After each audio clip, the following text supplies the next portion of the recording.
Justitia enim Dei, pois a justiça de Deus é revelada de fé em fé. Como está escrito, o justo viverá pela fé. E então? O homem vive pela fé e é justificado por ela, e não por aquilo que faz para si mesmo. Seja a adoração de relíquias, o canto nas missas, peregrinações a Roma, a compra do perdão por seus pecados, mas pela fé naquilo que Deus já fez por ele através de seu Filho. Dr. Martin, se você deixar o cristão viver só pela fé, se você acabar com estas boas obras, o que colocará em seu lugar? Cristo. O homem só precisa de Jesus Cristo.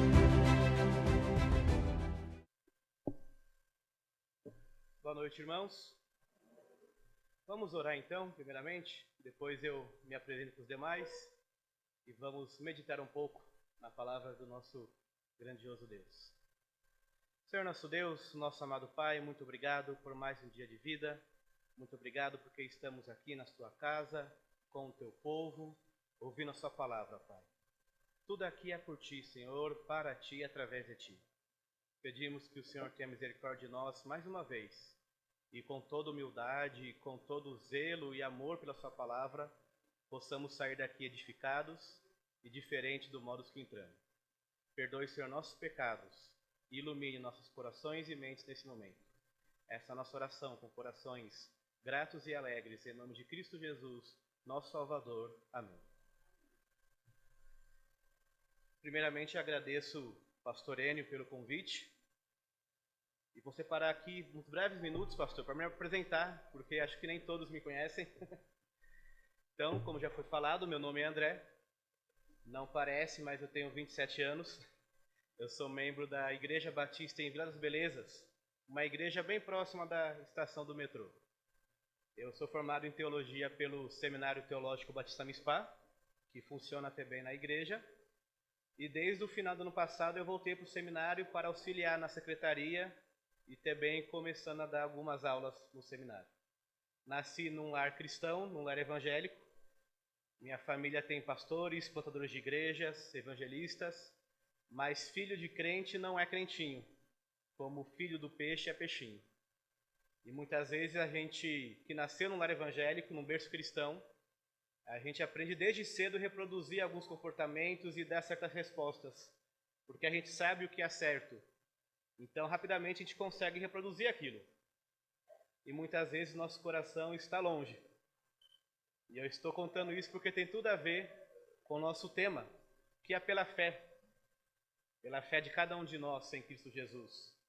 Não pela fé dos nossos pais. Os judeus chegaram para Jesus um dia, nosso pai é Abraão. Aí Jesus olhou para eles, olha, até dessas pedras aqui, Deus pode fazer filhos a Abraão. Então, basear na fé dos nossos pais, ou naquilo que nossos avós, tios, primos, irmãos fizeram, não vai nos salvar.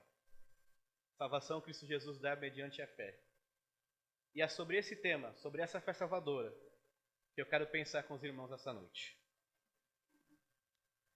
As religiões, todas elas, têm um grande dilema.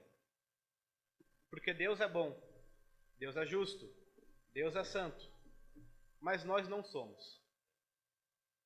E fica a pergunta, como é que seres humanos pecadores conseguem chegar perto e ter comunhão e se relacionar, conversar com Deus que é santo, bom, justo, puro? Como é que pecadores injustos conseguem se aproximar de um Deus justo? O pecador precisa se tornar justo, porque Deus não vai se tornar injusto, Deus não vai se tornar pecador. Mas como que isso acontece? Como que um ser humano pecador, injusto, consegue chegar diante de um Deus justo? Conversar com esse Deus, falar em nome desse Deus, manter um bom relacionamento com Ele. E essa pergunta que o cristianismo e as falsas religiões, que são as outras religiões que não creem em Cristo, têm que responder. E aqui tem uma diferença enorme do cristianismo para qualquer outro tipo de fé, de filosofia ou de religião. Porque o cristianismo vai falar que para chegarmos justos perante Deus, nós precisamos de Cristo Jesus, pela graça, mediante a fé. Não vem de nós.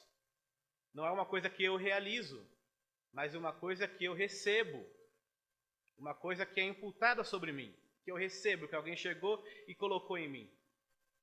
Enquanto que todas as outras religiões vão dizer que nós devemos fazer alguma coisa. O judaísmo, por exemplo, vai falar da circuncisão, da guarda do sábado, de não comer certos alimentos. E se você fizer isso, Deus vai se agradar de você. E por isso que eles rejeitaram o Messias. O islamismo vai querer que você faça uma peregrinação pelo menos uma vez na sua vida para Meca. Que você não toque em algumas coisas. Que 5 vezes ao dia, pelo menos, você ore voltado para aquela cidade que eles consideram sagrada. O espiritismo vai dizer que você tem que fazer boas obras. Ação social, se envolver, transformar a vida das pessoas. E assim por diante. Mas chega o cristianismo e fala, não. Se o homem é pecador, se o homem é injusto, como é que ele vai conseguir produzir justiça? Isaías fala que as nossas obras de justiça são os trapos de imundícia. Está contaminado, está sujo. Tudo que a gente toca para fazer uma coisa boa tem um resquício ali do pecado. Então, como é que o ser humano pecador consegue chegar a Deus justo se tudo que ele fizer vai estar contaminado pela sua injustiça? E aí o evangelho verdadeiro, o evangelho genuíno, tira do homem essa responsabilidade, porque se fosse nossa, nós não conseguiríamos fazer, e coloca Cristo Jesus pela graça mediante a fé. Então, quando falamos sobre graça salvadora, fé salvadora, e sobre Jesus, o grande Salvador, há quase o mesmo tema. São 3 faces de um mesmo tema. Mas muitas vezes nós temos dificuldade em saber exatamente onde está a graça, onde está a fé e o que foi o que o Cristo fez. Confundimos um pouco. E eu queria aqui ilustrar para os irmãos, trazer para os irmãos uma ilustração, não é uma ilustração minha, talvez alguns já tenham ouvido por aí, mas que ajuda-nos a entender um pouquinho a diferença da fé, da graça e de Jesus na salvação. Imagine que nós estamos numa praia. E tem um homem ali na praia, na areia, observando o mar. E o mar está bem agitado. Como costumamos dizer, o mar está bravo. E passa o segundo homem, ele olha para o mar, olha para o primeiro homem e diz, eu estava aqui correndo, está sol, está quente, eu vou entrar no mar, vou nadar um pouco. E o primeiro homem fala, olha, melhor não, tome cuidado, o mar está agitado, não faça isso. Mas eu nado bem, é só um pouquinho isso, e o segundo homem entra no mar. Ele está lá nadando, passa uma onda, ok, passa outra onda, ok, passa uma terceira onda, ele não consegue mais colocar o pé no chão, ele começa a nadar para voltar para a areia e não consegue. O mar vai o levando para longe. E não sei quem já passou por essa experiência, mas quando o mar te leva, você não consegue voltar. Precisa de alguém te ajudando. Então, o primeiro homem, que estava na areia, que disse para que o segundo homem não entrasse no mar, ele pega um barco, ele pega uma boia, pega uma corda, ele entra no mar, ele vai até aquele segundo homem que está se afogando, ele pega a boia, ele joga para ele, e ele puxa com a corda e o leva de volta ao mar. Meus irmãos, toda a ilustração é falha, mas nos ajuda a entender algumas coisas. Chegando na areia, o rapaz que ia se afogar perguntou, olha, por que você me ajudou? Você, na verdade, me aconselhou a não ir, a não entrar no mar. Podia ser perigoso até para você. O mar poderia ter virado o seu barco. Por que você fez isso? E o primeiro homem respondeu, eu sou um salva-vidas. Eu trabalho para o município. A minha função é salvar pessoas que estão se afogando. Não importa quem elas sejam. Não importa se elas tenham me obedecido ou não. Eu estou aqui para salvar aqueles que precisam. Fazendo uma associação com os 3 solas. Somente a fé, somente a graça e somente Cristo. Nessa ilustração que eu trouxe, aquele que entra no mar para salvar é Cristo. Cristo é o autor da salvação. Aquele que vem e realiza a obra. Aquele que vem e morre na cruz. Aquele que vem e obedece à lei. Aquele que vem e faz o que era impossível para nós. Que a Bíblia diz que é o autor e consumador da nossa fé. Que começou a boa obra e vai terminar. Jesus é o Salvador. Ele é o autor da nossa fé. A motivação, aquilo que fez o primeiro homem levantar da areia e entrar no mar e salvar, aquilo que impulsionou é a graça. Por que Cristo desceu, se humilhou, se fez homem? É porque nós merecíamos? É porque éramos pessoas importantes? Era porque nós nascemos em determinado povo? Não. Foi pela graça. Foi pelo favor imerecido. Ele veio. Não foi uma coisa que estava em nós. Não, ele veio, ele se doou. Foi da vontade dele. Por que aquele salva-vidas salvou o rapaz? Não era uma pessoa importante. E mesmo se fosse, não adianta nada. Não era uma pessoa boa, uma pessoa desobediente, teimosa. Mas o que o motivou é porque ele tinha uma função. E o que motivou Cristo Jesus não foi uma obrigação. Porque nós erramos para com Deus. E Deus não seria injusto se nos deixasse perecer. Mas mediante a sua graça, ele desceu, se fez homem, se humilhou. A graça é a motivação, o que impulsiona o Salvador Jesus a vir aqui e nos salvar. E a fé? A fé é o meio. A fé é a corda, é a boia. Aquilo que conecta o Salvador com o que precisa ser salvo, com o condenado.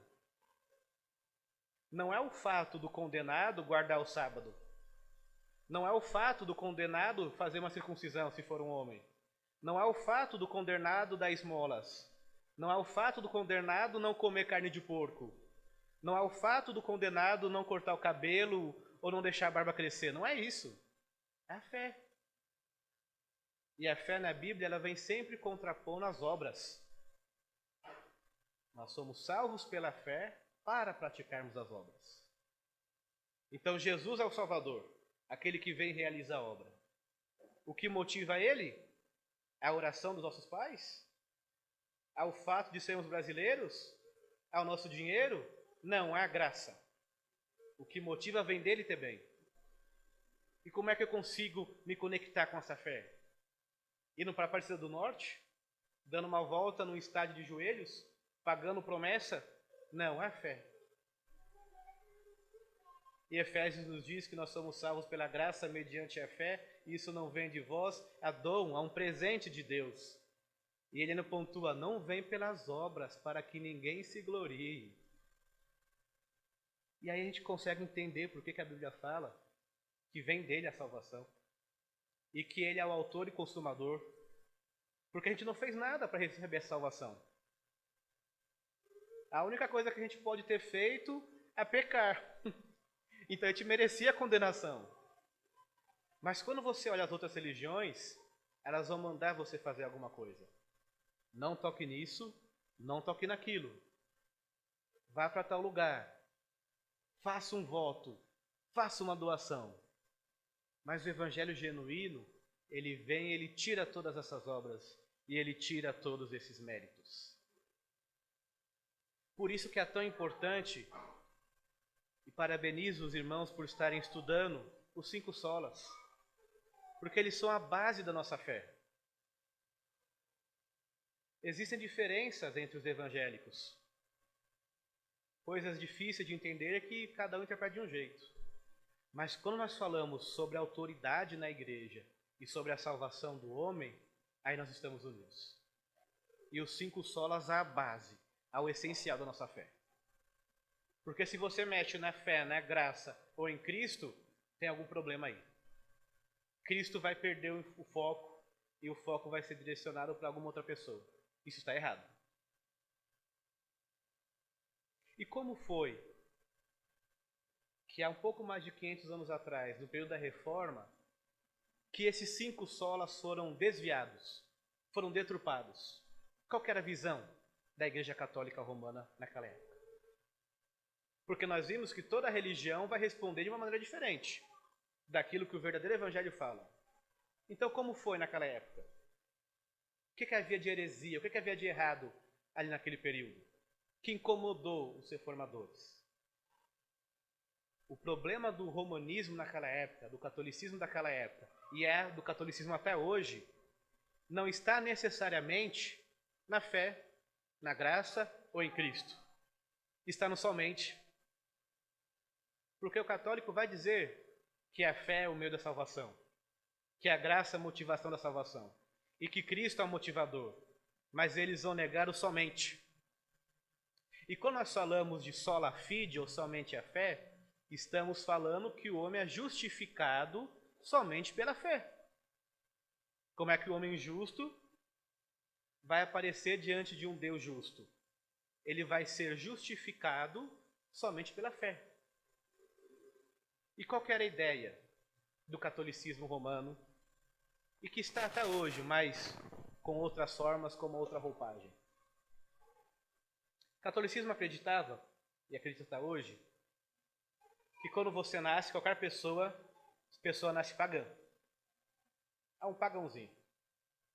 Então ele é levado para ser batizado, e quando ele é batizado, que o catolicismo entende como um sacramento, ele deixa de ser um pagão e se torna um cristão. Mas o ato que transformou o pagão em cristão foi o batismo, foi uma obra. Aí já começa aí o primeiro problema. Depois de um tempo, aquele garoto, aquela criança cresce e ele precisa fazer a sua confirmação, a sua primeira comunhão. Ele precisa falar, não, agora que eu tenho condições de responder por mim mesmo, eu confirmo, sim, que eu faço parte dessa igreja, que eu aceito isso. E se ele não fizer, aquela graça original do batismo, ela vai embora. Então ele precisa fazer a sua primeira comunhão. Mas com o tempo ele vai pecando. E aquela graça que ele mesmo confirmou com 2 sacramentos vai embora. Então ele precisa fazer algumas coisas para voltar a ter a graça, para voltar a se tornar justo. E aí nós temos a Eucaristia. E aí nós temos a penitência, em que ele chega para o padre. E vejam que o perdão não é para Jesus Cristo, o perdão é para o padre. Padre, me perdoe porque eu pequei. E o padre fala, olha, tantas Ave Marias, tanto Pai Nosso, isso, aquilo. E ao fizer isso, o seu pecado está perdoado. Veja, onde foi o somente Cristo aí na história? Cristo morreu na cruz, pagou o preço pelos nossos pecados. Por isso que ele disse, está consumado. Mas se você não seguir aquele número de práticas, de rezas, não fazer uma obra para acrescentar a sua justiça, a sua graça vai embora. Tem também um casamento, por isso que a Igreja Católica casa pessoas que não têm nada de cristãos, porque acreditam que de alguma forma vão estar contribuindo para que aquelas pessoas sejam salvas. Aqueles que não se casam e se tornam padres, têm um sacerdócio que é outro sacramento. E por fim a extrema-unção, a pessoa está morrendo ali, está acamada, e alguém chega e faz aquela oração específica, e tem que ser um sacerdote, não pode ser um católico comum, tem que ser alguém ordenado pela igreja, e faz. Onde foram parar os 5 solas aí? Onde foi parar somente a fé, somente a graça e somente Cristo? Então qual era o problema do catolicismo naquela época até hoje? Ou somente porque colocam as obras juntos. As obras estão aí. E no período da Reforma, começaram a surgir algumas outras coisas. Uma outra obra que o fiel poderia fazer para se tornar justo perante Deus. Na visão católica, e eu sei que o pastor Iene já compartilhou isso aqui domingo passado, deixou alguns ter bem, todas as pessoas quando morriam, mesmo tendo praticado todos esses sacramentos, eles não vão para o céu nem para o inferno. Eles iam para o purgatório, para a alma ser purgada. E ali a alma purificada dos seus pecados, e só depois que a alma purificada, que a alma pode ir para o céu. eles vão dizer que apenas uma outra pessoa vai direto para o céu ou para o inferno, que é o que eles chamam de pecado mortal. Quando você faz uma coisa absurda, aí você vai direto para o inferno. Mas quando você não faz uma coisa absurda, é o pecado venial, você vai para o purgatório. Mas, na visão católica, existem algumas pessoas, como a família de Jesus, como os apóstolos e como alguns outros santos, que foram pessoas muito boas. Então eles não foram para o purgatório, foram para o céu direto. Só que ele fez tanta coisa boa que ele tem um crédito enorme de obras lá em cima. Um excedente.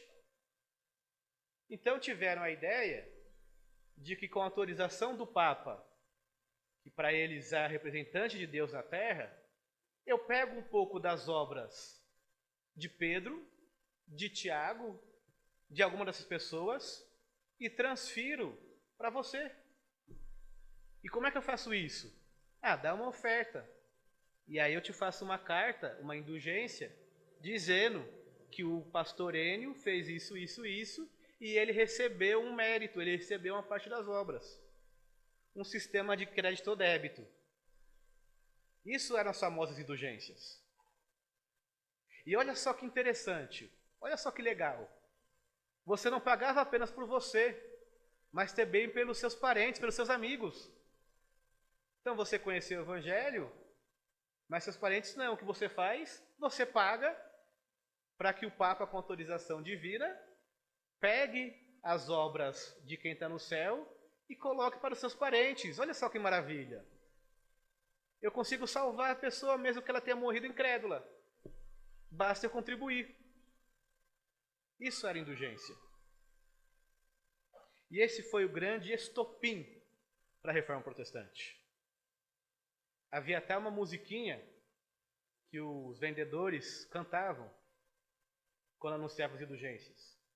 E no refrão dizia: assim que uma moeda no ofertório tilintar, uma alma do purgatório irá saltar. Nós já vimos quando alguém pega uma moeda e coloca num ofertório de madeira, quando a moeda bate, faz aquele barulhão. A moeda tilintou no cofre, a alma saltou do purgatório. E eles cantavam essa música. E quando Lutero e os outros reformadores viram aquilo, peraí, onde está a fé? Onde está a graça? Isso depois da conversão de Lutero, que foi lendo em Romanos que o justo viverá pela fé. Está errado isso.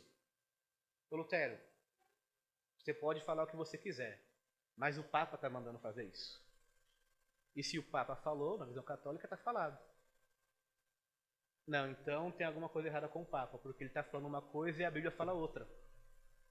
E é por isso que um dos solas da Reforma é a sola Escritura, somente as Escrituras. Somente as Escrituras vão reger a igreja. Somente a Bíblia vai dizer o que eu posso ou não posso fazer. Não é o Papa. Não é a tradição. Não é a lei do meu país. Não é um apóstolo que vive no Brasil em 2022. Somente as Escrituras. E nenhum pastor, nenhum líder, nenhum cristão pode exigir que uma pessoa faça algo que a Bíblia não exija. Onde a Bíblia fala, nós falamos. Onde a Bíblia se cala, nós calamos. Mas para o catolicismo daquela época, era a tradição católica. O que a igreja decidiu ao longo de 1500 anos era o que o Papa disse. E se você perguntar para um católico teólogo, para um católico fervoroso, ele vai dizer para você, não, algumas coisas realmente que nós acreditamos não estão na Bíblia, mas estão na tradição da igreja. E a tradição está em pé de igualdade, às vezes até acima da Bíblia. E se você colocou obras na salvação, junto com a graça, com a fé e com Cristo, e colocou pessoas para comandar a igreja, que dão um decreto e está valendo, aí nós temos o quinto solo, o solo deu glória. Para onde vai a glória? Porque se a Bíblia é a única autoridade, a glória é do autor da Bíblia. Deus Pai, o autor, Cristo Jesus, o consumador, o Espírito Santo, aquele que inspirou os homens. Se a salvação é pela graça mediante a fé em Cristo, a glória é de Jesus. Mas se existem outras pessoas que me salvam, e outras pessoas que mandam na igreja, agora vai para os homens. Consegue entender, meus irmãos, a importância dos 5 solas? E se você mexe em um, você vai mexer nos outros. E se algum grupo mexe num deles, está comprometendo o Evangelho de Cristo Jesus. É a base, é o essencial da nossa fé. Somente as Escrituras mandam na igreja. A salvação é somente pela graça mediante a fé em Cristo. E a glória toda disso é somente a Deus. Vamos abrir nossas Bíblias em Gálatas, capítulo 1.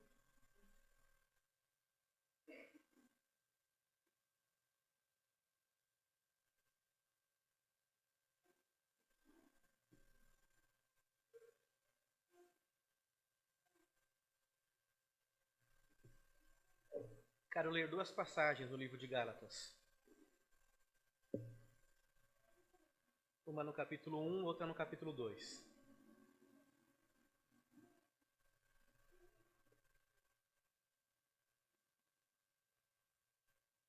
A carta de Paulo aos Gálatas é muito interessante, porque aquela igreja estava se desviando do Evangelho. Existia naquela igreja um grupo de pessoas que vieram do judaísmo, os judaizantes. E os judaizantes estavam acrescentando algo naquele evangelho que Paulo pregou. Eles diziam que Jesus realmente é o Salvador, mas que aquelas pessoas deveriam praticar algumas coisas que a lei de Moisés ordenava. E Paulo escreve uma carta curta, mas bem direta. Tanto é que de todas as cartas que Paulo escreveu, essa tem a menor saudação. Em 5 versículos, Paulo dá oi, boa noite, estou aqui. E já a partir do verso 6, que nós vamos ler do 6 ao 10, ele já começa dando uma bronca. Porque ele está incomodado, ele está agitado. Ele pregou uma coisa e a igreja está sendo levada por outros caminhos. E ele, não, peraí, eu preciso comentar sobre isso. Gálatas 1, do 6 ao 10. Estou admirado de que estejais vos desviando tão depressa daquele que vos chamou pela graça de Cristo para outro evangelho, que de fato não há outro evangelho, senão que alguns entre vós que vos perturbam e querem perverter o evangelho de Cristo. Mas ainda que nós mesmos, ou um anjo do céu vos pregue um evangelho diferente daquele que já vos anunciamos, seja maldito, seja anátema. Conforme disse antes, digo outra vez agora. Se alguém vos pregar um evangelho diferente daquele que recebestes, seja maldito, seja amaldiçoado, seja anátema. Pois será que eu procuro agora o favor dos homens ou o favor de Deus? Será que eu procuro agradar a homens?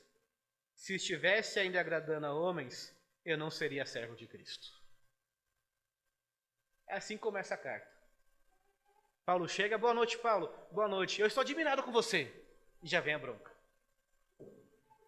Vocês estão desviando do evangelho tão depressa. Quem foi que enganou vocês? Quem foi que iludiu vocês? O que está acontecendo? Esse evangelho que vocês dizem que estão recebendo agora, não é evangelho. É perturbação.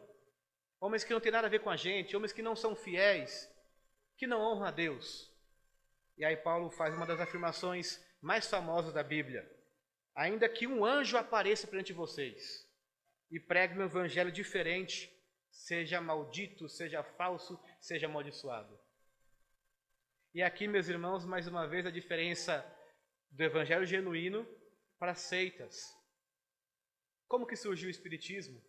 Como que surgiram as Testemunhas de Jeová? Como que surgiram os Mormons? Como que surgiram todas essas seitas? De algum homem que um dia apareceu e disse, olha, eu tive uma visão em que além da Bíblia nós devemos ter isso. E se você for procurar um Testemunho de Jeová, ele vai ter ali, além da Bíblia, que já é uma versão diferente, as sentinelas, as revistas. E ele vai dizer que Cristo Jesus não é Deus, ele está entre os homens e Deus. Se você procurar um Mormon, ele vai ter os livros do Mormons. Olha o solo escritura aí sendo corrompido. Corrompeu o solo escritura, você colocou um monte de coisa errada. Rebaixou a imagem de Cristo e colocou a salvação pelas obras. E Paulo fala, olha, não importa quem venha falar com vocês. homem, mulher, rico ou feio, rico ou pobre, feio ou bonito, pode ser um anjo, pode ser diferente, uma coisa sobrenatural. Se ele falar uma coisa diferente daquilo que a Bíblia fala, seja um anátema, é mentira. E Paulo começa dando essa bronca. Vamos agora para o capítulo 3 de Gálatas. Desculpa, para o capítulo 2. Vamos ler do 16 ao 21. O que acontece nessa pausa, nessa parte que eu pulei, Paulo começa a contar um pouco da história dele. Porque, ao que tudo indica, esses falsos pregadores da igreja da Galácia estavam inclusive questionando a autoridade e o caráter de Paulo. Então Paulo começa a contar a história dele, que ele era alguém zeloso, que ele conhecia muito bem a lei, que ele era fariseu, ele usa a expressão hebreu de hebreus, que na idade dele ele superava todos os amigos, e que Cristo apareceu para ele, e que Cristo o comissionou, e que ele conheceu os apóstolos. Paulo começa a defender a sua autoridade. E no início do capítulo 2, Paulo cita um episódio entre ele e Pedro, uma discussão muito forte. Porque os apóstolos de Cristo que caminharam com ele, focaram seu ministério pregando para os judeus, enquanto Paulo pregava para os não-judeus, para os gentios, para os gregos, para os pagãos, para nós, se vivêssemos naquela época. Mas os apóstolos entendiam isso. Olha, Paulo, pregue para essas pessoas e nós vamos pregar para os nossos irmãos, para os nossos compatriotas, para os judeus. E Paulo narra aqui um evangelho, uma discussão com Pedro, em que ele, Paulo e Barnabé estavam em Antioquia com os gentios. E Pedro chegou para visitar aquela igreja. E Pedro estava com eles, comendo com eles, tocando neles, conversando com eles. Só que aí chegaram cristãos que vieram do judaísmo. Paulo fala aqueles que vieram da parte de Tiago. E aí Pedro mudou o comportamento. Pedro parou de comer com gentios. Porque a lei judaica, o judeu não come com gentio. Pedro começou a fazer todos os rituais que o judeu fazia. E Paulo fala, tal Barnabé começou a acreditar em Pedro. E aí Paulo chegou para Pedro em público e disse, olha, por que você não faz essas coisas quando eles não estão aqui? E agora você obriga eles a fazerem. Paulo acusa Pedro de ensinar uma coisa que ele não faz. Paulo acusa Pedro de hipocrisia. E o que fez com que um apóstolo chegasse para um homem que também era apóstolo, um homem que andou sobre as águas, um homem que ressuscitou pessoas, um homem que foi perdoado por Cristo depois que o traiu, um homem que pregou em Pentecostes e 3.000 se converteram, e depois quase 5.000 se converteram, um homem que foi preso por Herodes e um anjo desceu lá e libertou. Esse era Pedro. Mas Paulo chegou perante esse homem, esse Pedro, e lhe resistiu na face. Por que você obriga esses irmãos a fazerem uma coisa, sendo que antes dos judeus chegarem você não fazia isso? O que fez Paulo lavar a roupa suja em público? Porque quando Pedro começou a fazer isso, ele estava passando um recado para aqueles irmãos, que além do evangelho que Paulo pregou, eles deveriam seguir alguns rituais judaicos. Pedro, o apóstolo Pedro, começou a derrapar nos somentes. Isso depois que Cristo apareceu para ele e disse, Pedro, coma aquilo. Não, Senhor, eu sou judeu, nunca comi daquilo. E aí Jesus fala para ele, Pedro, não torne impuro aquilo que eu purifiquei. Isso é tão sério que Paulo brigou com Pedro. E esse episódio nos ensina que não importa quem você seja, quantos anos de igreja você tenha, quantos cursos de teologia você tenha, se você não vigiar nos solas, você corre um risco muito grande de ensinar coisa errada. E depois que Paulo conta essa bronca que ele deu em Pedro, ele chega aí o versículo 16, que nós vamos ler Gálatas 2, do 16 a 21. O final da discussão de Paulo e Pedro. Gálatas 2,16. Sabemos, contudo, que o homem não é justificado pelas obras da lei, mas pela fé em Jesus Cristo. Nós também temos crido em Cristo Jesus para sermos justificados pela fé em Cristo, e não pelas obras da lei, pois ninguém será justificado pelas obras da lei. Mas se procurando ser justificados em Cristo, nós mesmos também fomos encontrados pecadores, seria por acaso Cristo ministro do pecado? De modo nenhum. Ora, se reconstruo aquilo que destruí, demonstro que sou transgressor. Pois pela lei eu morri para a lei, a fim de viver para Deus. Já estou crucificado com Cristo. Portanto, não sou mais eu quem vive, mas a Cristo quem vive em mim. E essa vida que vivo agora no corpo, vivo-a pela fé no Filho de Deus, que me amou e se entregou por mim. Assim, não cancelo a graça de Deus. Pois se a justiça vem por meio da lei, então Cristo morreu inutilmente. Que afirmação forte de Paulo. Mas havia um motivo. Havia um motivo para aquelas pessoas confundirem a fé com as obras. E qual era o motivo? Era a lei que existia no judaísmo. Uma lei que o judeu praticava durante milênios. Mas aqueles judeus que se converteram ao cristianismo, eles não tinham entendido ainda para que a lei servia. Eles achavam que a lei era um manual. Faça isso e você receberá aquilo. Assim como, parecido comigo, por ser filho de crente. Eu sei o que fazer e eu faço, mesmo que o meu coração esteja longe. E a parábola do filho pródigo.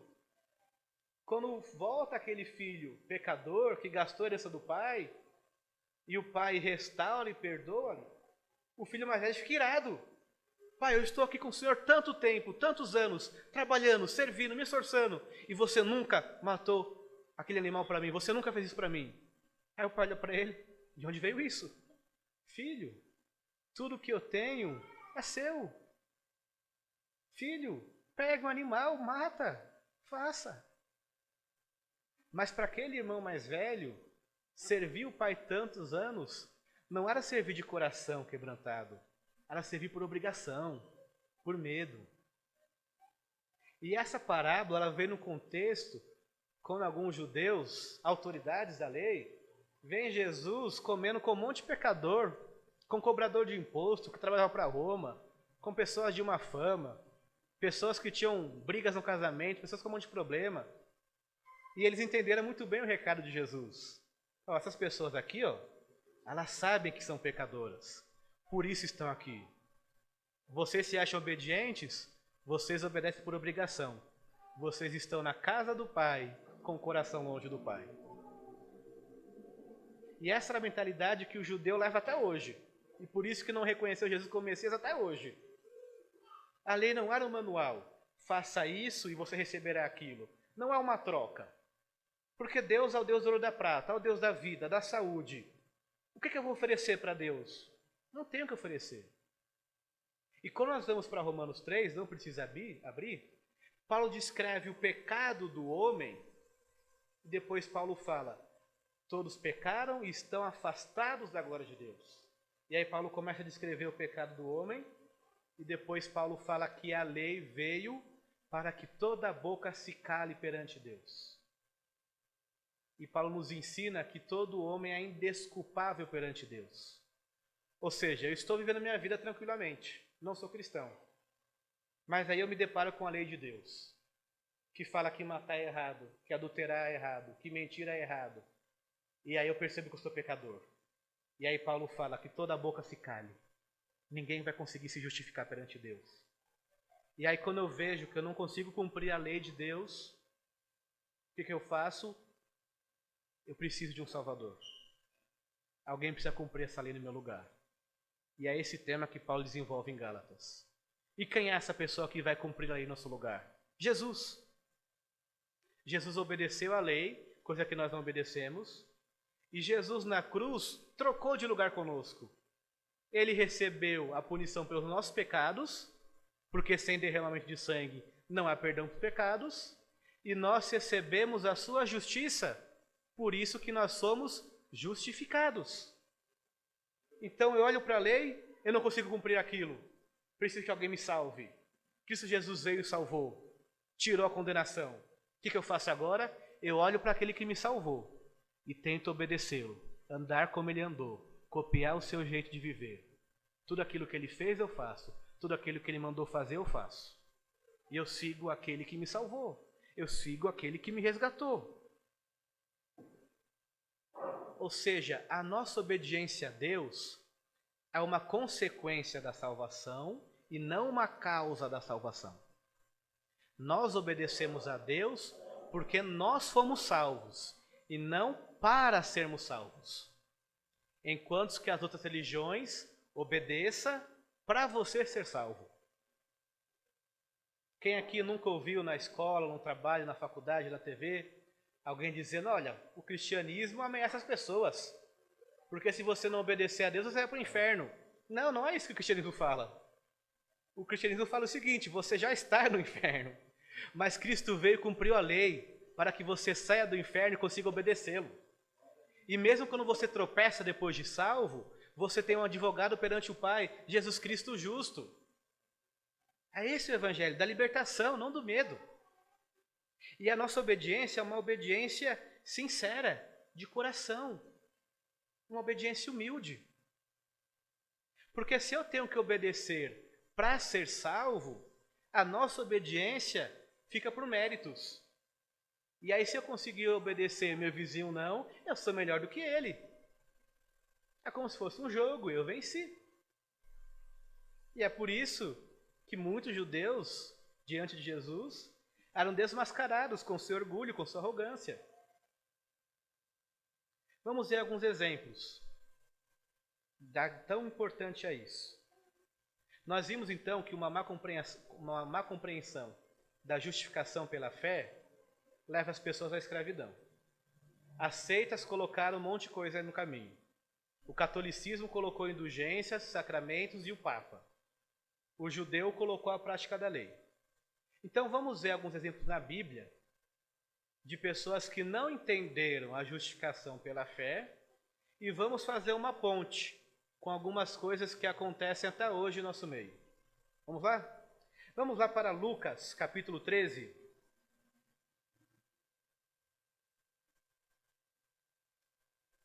Os versos de 10 a 17.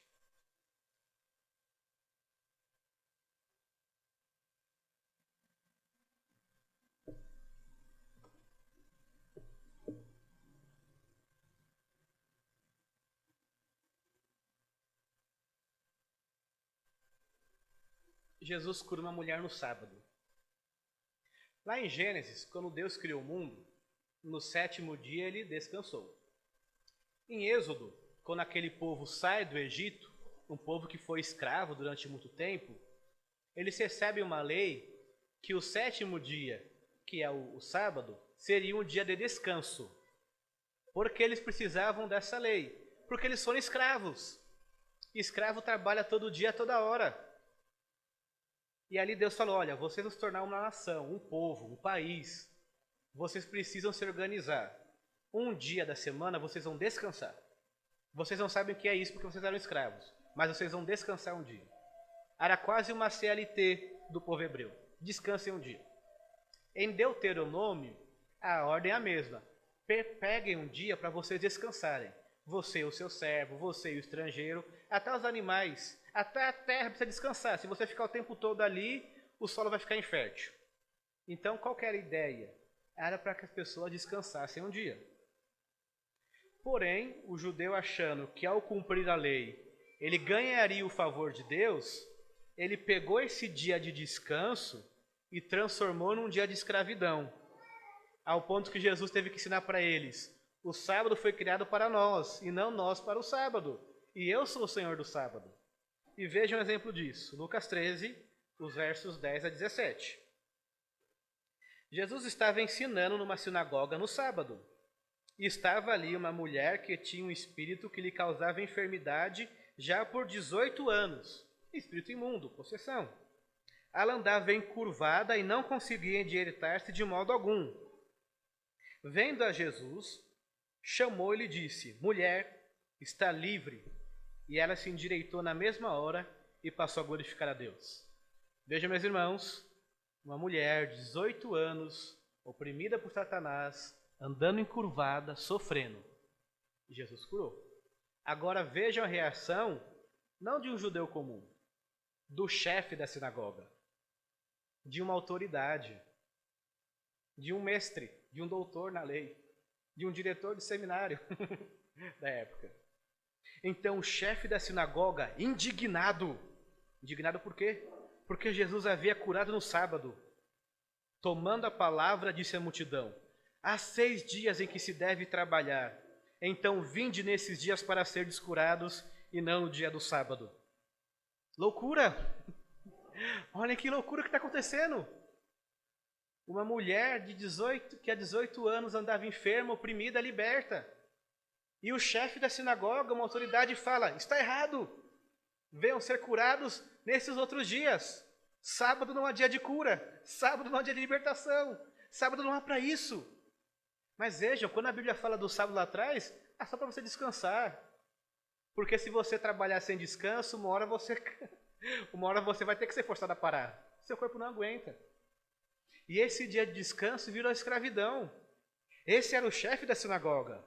O que ele ensinava naquela sinagoga até então? Era isso. Escravidão. Mas Jesus não deixou barato.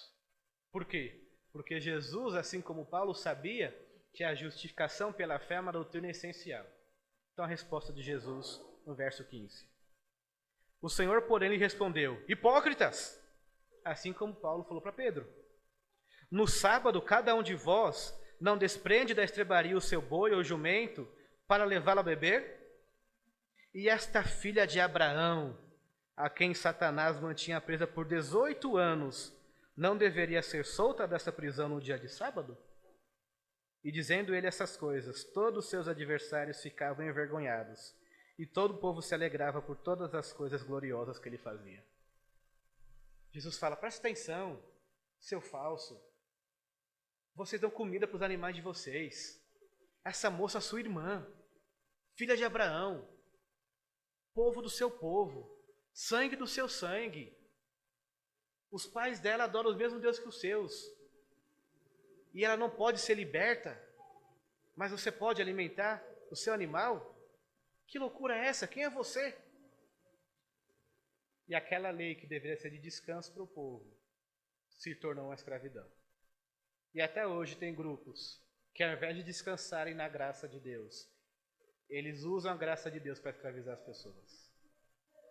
Um outro exemplo, lá em Mateus, capítulo 23. Um capítulo muito famoso também da Bíblia. Um discurso pesado de Jesus com os escribas e fariseus, autoridades do judaísmo naquela época. Mateus 23, de 1 a 7. Então Jesus falou às multidões e aos seus discípulos: os escribas e fariseus se assentam na cadeira de Moisés. Portanto, fazei e guardai tudo o que eles vos disserem, mas não lhes imitem as obras, pois não praticam o que dizem. Novamente a hipocrisia. Eles falam uma coisa, mas fazem outra. Atam fardos pesados e difíceis de carregar e colocam sobre os ombros dos homens, mas eles mesmos com o dedo querem movê-los. Praticam todas as suas obras para serem vistos pelos homens. Alargam suas roupas e aumentam as franjas dos seus mantos. Gostam dos primeiros lugares nos banquetes e dos primeiros assentos das sinagogas, e de serem cumprimentados em públicos, chamados de rabis, de mestres, pelos homens. Agora, o capítulo 23 ainda, os versos de 23 a 27. Ai de vós, escribas e fariseus, hipócritas, porque dão dízimo da hortelã, do endro e do cominho, e omitem o que é de mais importante na lei, a justiça, a misericórdia e a fidelidade. Vocês devem fazer essas coisas, sem omitir aquelas. Guias cegos, coam um mosquito, mas engolem um camelo. Ai de vós, escribas e fariseus, hipócritas, porque limpais o exterior do corpo e do prato, mas por dentro estão cheios de roubo e cobiça. Fariseu cego, Limpai primeiro o interior do corpo, para que o exterior também fique limpo. Ai de vós, escribas e fariseus, hipócritas, porque vocês são semelhantes a sepulcros caiados, que por fora parecem belos, mas por dentro estão cheios de ossos e de toda a imundícia. Sepulcro caiado, aquele túmulo no cemitério bem bonito, aquele mausoléu que muitas vezes nós levantamos para uma pessoa importante. Então você chega lá, você tem uma estátua, você tem homenagens, tem frases de efeito. Mas é um caixão, é um túmulo. Se você abrir aquilo ali, tem podridão ali dentro. E Jesus fala, esses são vocês.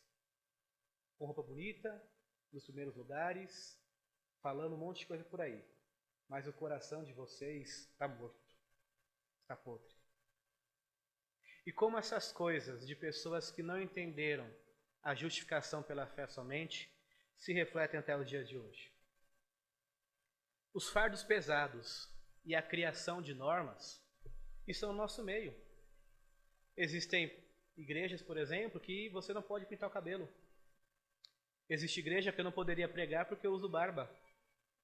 Existe igreja que te proíbe de comer esse ou aquele alimento. Existem grupos que te proíbem fazer alguma coisa em tal dia da semana. São fardos pesados. E é por isso que Jesus fala, vinde a mim, pois o meu fardo é leve. Mas até hoje, quem não entendeu que a justificação é somente pela fé, vai criar normas e colocar fardos pesados na vida das pessoas. E aqui eu não estou falando, meus irmãos, dos muçulmanos. Não estou falando das seitas. Não estou falando das tribos indígenas que exigem sacrifícios ou corte no corpo. Estou falando de coisas que acontecem em pessoas que se dizem cristãs. E que se nós não tomarmos cuidados, esse desvio, essa heresia vem entre o nosso meio. E por isso nós devemos vigiar. Coar um mosquito e engolir camelo. O pessoal se pega uma coisa bem pequenininha ali, mas tem uma coisa tão importante que ela deixa passar. E o próprio Jesus deu um exemplo disso quando falou do dízimo. Vocês dão o dízimo de tudo, mas vocês esquecem a justiça, a misericórdia. Meus irmãos, o que é mais fácil? Dar o dízimo ou perdoar nossos inimigos? O que é mais fácil, dar o dízimo ou amar aquele irmão que, quando mais precisei dele, não me ajudou? É mais fácil dar o dízimo ou perdoar meu pai e minha mãe que me abandonou? É mais fácil dar o dízimo ou perdoar um marido, uma esposa que me traiu? É mais fácil dar o dízimo ou estender a mão para uma pessoa que nunca estendeu a mão para mim? E aí Jesus fala, olha, vocês devem fazer essas coisas, vocês devem dar o dízimo sim, mas vocês não devem omitir as outras coisas. E quando a gente começa a coar um mosquito e deixar o camelo passar, a gente começa a se achar melhor que as pessoas, porque a gente faz uma coisa com obrigação. Eu dou o dízimo, sou melhor. Mas Jesus disse que a nossa justiça deve superar dos escribas e fariseus. Não basta dar o dízimo, você tem que ter amor e misericórdia também. Ah, mas eu jejuo, eu sou um crente que jejua. E ele não é um crente que jejua. Mas e aí? O que é mais fácil? Jejuar ou perdoar uma traição? Jejuar ou ser fiel à sua esposa, seu marido, durante 40, 50, 60 anos? E quando a gente começa a coar o mosquito, a gente deixa coisas mais importantes passarem. Mas lembre-se que a palavra de Jesus não é para deixar os mosquitos entrarem. Deveis fazer essas coisas sem omitir aquelas. Tudo bem, Jesus fala, dê o dízimo. Mas se você dá o dízimo sem perdoar, sem amar, sem misericórdia, não vai adiantar em nada. Seu coração continua dentro daquele sepulcro caiado. Até hoje, existem pessoas que colocam as práticas em relíquias, em viagens. Pessoas que vendem água de Jerusalém, água do Rio Jordão, areia do deserto da Galileia. E as pessoas compram aquilo achando que aquilo ali vai lhe trazer alguma sorte, vai lhe proteger de alguma maneira. Na época da Reforma Protestante, uma coisa que acontecia era vender pedaços de madeira, lascas de madeira da cruz de Cristo. E uma vez Lutero disse que se você pegasse todas as lascas da cruz de Cristo que eram vendidas, você ia fazer uma ponte de Roma até Jerusalém. De 3.000 quilômetros. Uma ponte. Por quê? Porque não eram de Jerusalém, não era da cruz de Cristo. Mas quando a gente não entende que a justificação é somente pela fé, a gente vai continuar fazendo peregrinação para a Aparecida do Norte. A gente vai continuar dando volta de joelhos em nossos templos. A gente vai continuar comprando relíquias, comprando caneta ungida, cajado ungido. A gente vai continuar colocando a Arca da Aliança para as pessoas colocarem a mão e serem curadas. Se a gente não entender que a justificação é somente pela fé. Meus irmãos, nós precisamos defender o sola fide. Defender somente a graça. Capítulo 23 de Mateus é um capítulo que Jesus está só batendo nos escribas e fariseus, porque eles não sabem o que é somente a fé. Paulo chegou para Pedro e falou: você está errado. Em público, porque Pedro estava esquecendo que era somente a fé. Nós devemos defender e anunciar que a justificação vem somente pela fé. Nós não podemos abrir mão dessa doutrina. E quando nós entendemos e ensinamos isso, ela joga o orgulho fora. Mas ela também nos liberta. Nos liberta dos fardos pesados, da escravidão, da lei ou de uma falsa religiosidade. E aqui eu quero caminhar para a minha conclusão, dando alguns exemplos de como essa doutrina do sola fide, justificação somente pela fé, ela nos liberta. Imagine que eu chego aqui hoje, pastor Enio pega alguma coisa e me dá de presente. Olha, comprei isso aqui para você, um presente. Eu pego o presente e falo: tudo bem, pastor, agora me fale o preço e me passe seu Pix, porque eu vou reembolsá-lo. Deixou de ser um presente. Mas a salvação, a graça de Deus, é um presente. Eu não tenho que fazer algo para recebê-la. É um dom de Deus. Se eu acho que eu tenho que fazer alguma coisa para recebê-la, eu vou ficar correndo nisso. Eu preciso pagar, eu preciso fazer isso. Eu tenho que pagar a promessa, eu tenho que fazer um voto. Eu tenho que construir não sei o quê. Eu tenho que subir uma escadaria de joelhos, porque eu preciso fazer alguma coisa.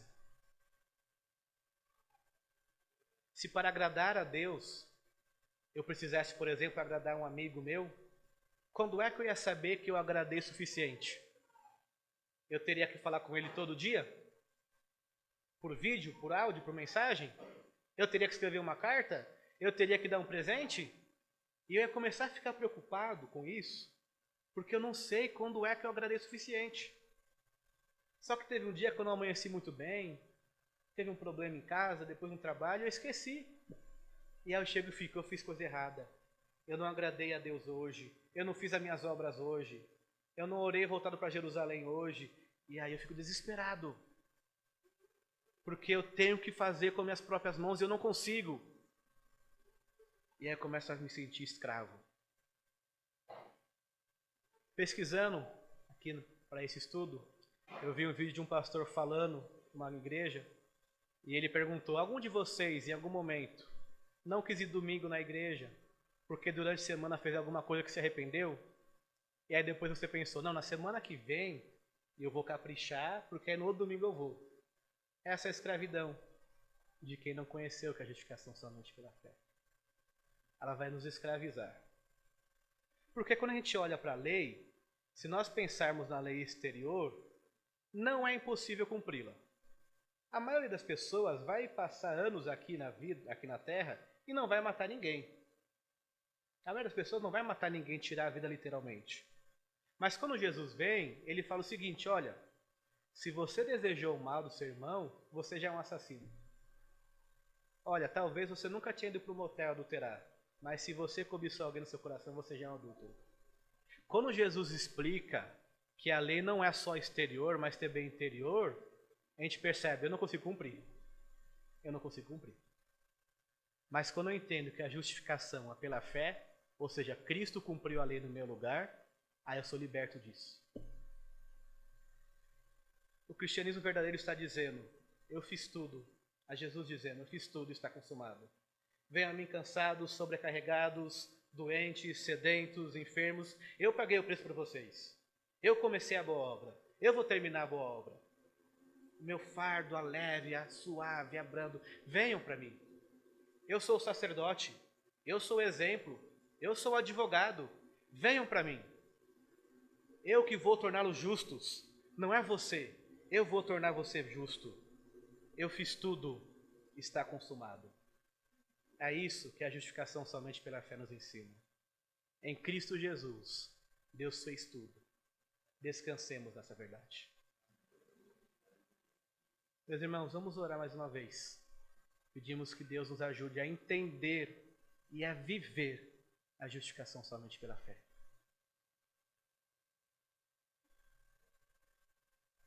Senhor nosso Deus, nosso amado Pai, graças te damos porque o Senhor é bom, o Senhor é misericordioso, o Senhor se compadece por nós. Pai, estamos aqui no Brasil, longe de onde Cristo Jesus viveu aqui na terra, longe também de 2000 anos de história, mas o Evangelho chegou até nós, ó Pai, obrigado por isso. Quantas pessoas morreram e se esforçaram para que nós tivéssemos esse privilégio aqui hoje. Ó Pai, muito obrigado, Senhor, muito obrigado. Pai, nós lemos aqui, estudamos sobre a importância da justificação pela fé. O seu grande amor, a obra maravilhosa de Cristo Jesus. Pai, nos ajude a vivermos isso. Porque essa doutrina espanta o orgulho, espanta a arrogância, espanta a hipocrisia e espanta o legalismo, ó Pai. Nos ajude a vivermos isso, a ensinarmos, ó Pai. Porque o Evangelho é maravilhoso, o Evangelho nos liberta, Pai. O Evangelho faz com que inimigos de Deus se tornem amigos de Deus. Muito obrigado porque o Senhor nos escolheu e porque o Senhor nos trouxe aqui hoje essa noite, ó Pai. Cuide da sua igreja, cada uma delas reunida essa noite, para ela consiga entender mais a beleza e a grandiosidade da doutrina da justificação pela fé. Abençoe essa igreja local, Pai, que ela continue crescendo e se desenvolvendo nos seus caminhos, aprendendo mais sobre o grande amor de Cristo Jesus, nosso Salvador. Muito obrigado, ó Pai, por tudo aquilo que o Senhor tem feito em nós e através de nós. Esta é a nossa oração, com corações gratos e alegres. Em nome de Cristo Jesus nós oramos. Amém.